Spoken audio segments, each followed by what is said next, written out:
Hello class, this is my audience.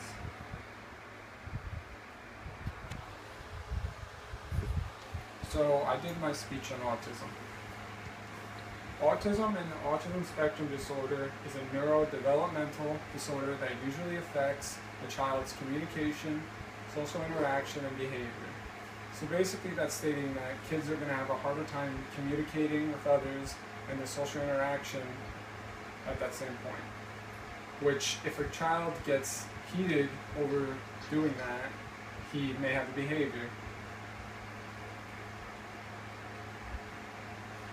Some history of autism. The first time the word autism was used was in 1887 by Dr. John London Down. He used it as a rendition for the hated phrase mental retardation that hopefully nobody uses anymore. The refrigerator mother theory was a theory that people would get autism, or children better yet, would get autism because their mother neglected them or didn't treat them well enough. The first legit theory came in 1964 by a man named Bernard Rimland. Bernard Rimland's son had autism, which helped drive him to figure out a better theory than the refrigerator theory. He believed that autism was biological.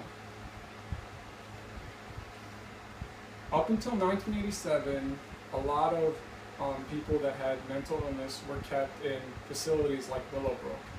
If you don't know about Willowbrook, I suggest you Google it. It's very moving stuff. In Willowbrook, there was about 6,000 residents, which was only supposed to have around 4,000. The resident to staff ratio was about 101, and the conditions there were deplorable. Most of the residents ran around naked and with no supervision at all. The person that figured this out was Geraldo Rivera, which helped spark his career and turn him into who he was today. Also, before Willowbrook was closed, there was a lot of allegations that a lot of the residents were being sexually and physically abused.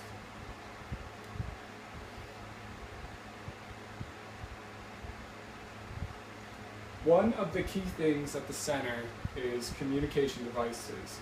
Since they have a hard time communicating, we try to provide them with as many tools as possible to talk to the staff and others. One thing we use is a communication device. The communication devices range from how they feel for the day, socialization, food, it could be bathroom, it could be a lot of things. Some of the other kids that are nonverbal use sign language. iPads are better than icon books because they are more personalized and can be more descriptive and thus be more helpful. I have a quote. As technology has become more advanced over the years, the delivery of visual and editorial support has become more efficient, says Rose Mason.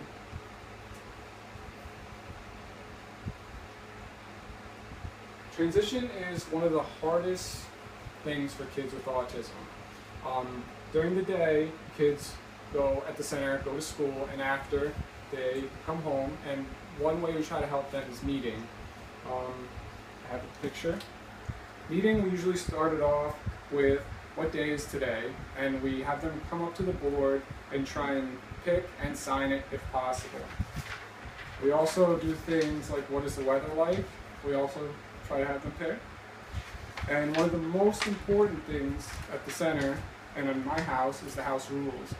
We try to have the kids read them out loud if they can. It also goes into detail about who they're working with and things like emotional regulation, which is very important after school and a long day. They could pick what would help them best to cool down and relax. We also try to make sure that they get as much social interaction as possible during meeting and throughout the day. They live with these kids all day, so it's good that they get their feelings out with one another. One thing that we try to provide after school if they're really having a rough day is walks. Walks do a great job to get the kids outside and to cool down and relax. A schedule is really important. We try to provide most of the kids with a schedule, and they try to follow it the best way they can, because if they're having a bad day, it keeps them busy and focused throughout the day. I have a quote.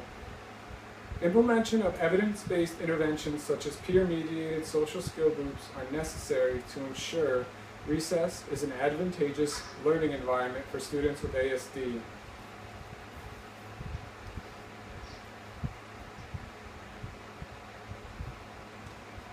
One of the most debatable topics that I know that has to do with autism is, do vaccines cause autism? This is extremely popular with young people, I think, because I know a lot of people that won't vaccinate their kids because they think that they might get autism, or they won't get it themselves because they think it's possible they could.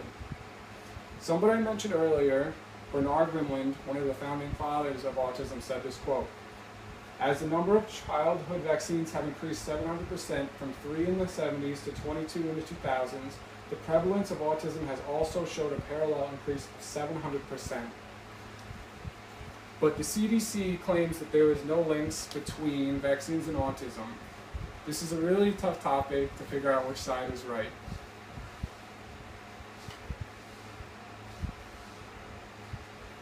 Some statistics of autism. Prevalence in the United States is estimated at 1 in 68 births will have autism. Since 2000, it's increased by 120% basically, autism. Autism is one of the fastest growing developmental disabilities. The cost of autism over the lifespan is $2.4 million, which is over $1 million more than people without autism.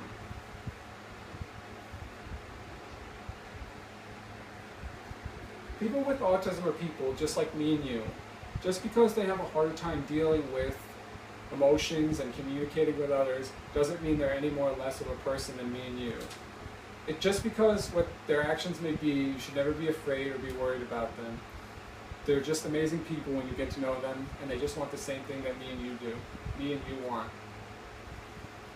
And that's everything. Thank you, and here's my audience.